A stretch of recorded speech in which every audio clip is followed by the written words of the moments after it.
আসসালামু আলাইকুম viewers, welcome to my channel best cook recipe. আজকের রেসিপি হচ্ছে একদম দোকানের মতো পারফেক্ট প্যাকেটের বিরিয়ানির মশলা।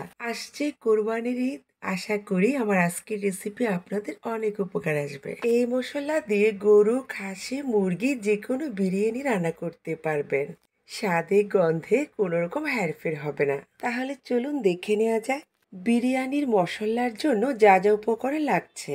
প্রথমে নিয়ে নিচ্ছি 2 টেবিল চামচ ধনিয়া, 1 টেবিল চামচ কালো জিরা কিংবা শাহি জিরা, হাফ টেবিল চামচ মৌরি বা মিষ্টি জিরা, 1 টেবিল চামচ জিরা, 4-5 টুকরো দারুচিনি, প্রায় 20টির মতো সবুজ এলাচ, 1 চা চামচ পোস্ত, 1 চা চামচ লং, 2টো তারামুড়ি, একটি জায়ফলের অর্ধেক আমি ব্যবহার করব, কারণ জায়ফলের ফ্লেভার অনেক স্ট্রং, তাই খুব বেশি দেওয়া যাবে না।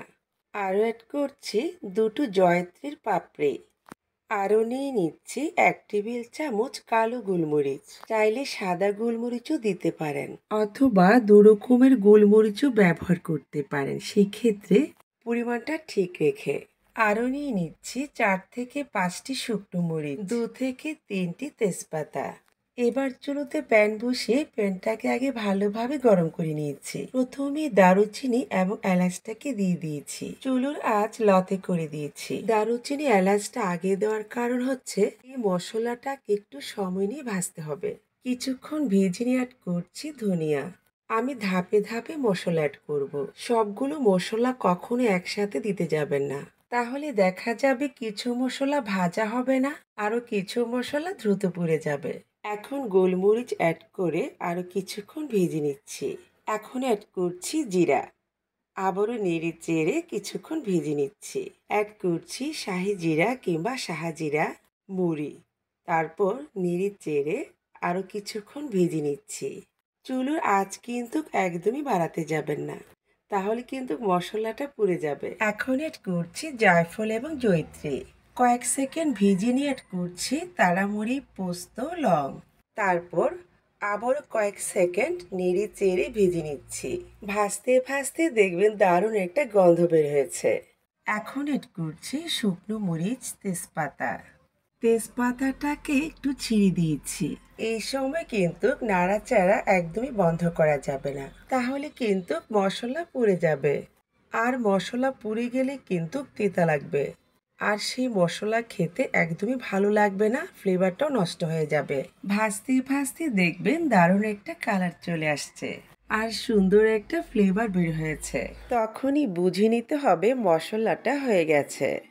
এখন নেড়ে চেড়ে চুলোটাকে বন্ধ করে দেব। ঢাকনাটা দিয়ে চুলোর উপর রেখে দিব 5 মিনিট। এর মধ্যে একবারের জন্য হলেও ঢাকনাটা খুলবো না। 5 মিনিট পর মশলাগুলোকে একটা ট্রেতে তুলে নিয়েছি। এবার হাত দিয়ে যতটা সম্ভব ভেঙে নিচ্ছি। আপনারা যদি পাটায় মশলাটা গুঁড়ো করেন, তাহলে কিন্তু গরম গরম অবস্থায় পাটায় পিষে নিতে হবে। এখন মশলাগুলোকে ব্লেন্ডারে জাগে তুলে নিচ্ছি। ঢাকনাটা লাগিয়ে এবার ব্লেন্ড করে নিচ্ছি। থেমে থেমে ব্লেন্ড করব, আর মাঝে মাঝে চামচ দিয়ে একটু নেড়ে চেড়ে দেব। যতক্ষণ না পর্যন্ত মশলাটা মিহি না হয়, ঠিক ততক্ষণ পর্যন্ত ব্লেন্ড করব। ব্লেন্ড করতে খুব বেশি সময় লাগে না, তবে আবারও বলছি চামচ দিয়ে অবশ্যই নেড়ে চেড়ে দিতে হবে। বাস, ব্লেন্ড করা হয়ে গেছে। আমি একটু কাছ থেকে আপনাদের দেখাচ্ছি। মশলাগুলো ঠিক এরকমই হবে।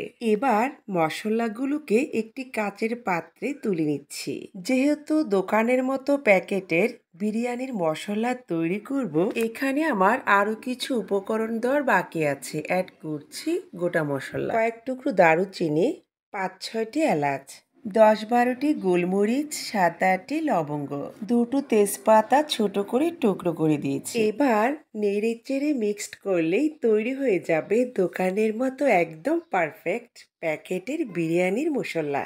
এই মশলা দিয়ে গরু, খাসি, মুরগি যে কোনো বিরিয়ানি রান্না করতে পারেন। আসছে কোরবানির ঈদ, আশা করি আমার এই মশলাটা আপনাদের উপকারে আসবে। ভিডিও ভালো লেগে থাকলে লাইক, কমেন্ট, শেয়ার করবেন আর চ্যানেল সাবস্ক্রাইব করবেন আর পেজ ফলো করবেন। আল্লাহ হাফেজ।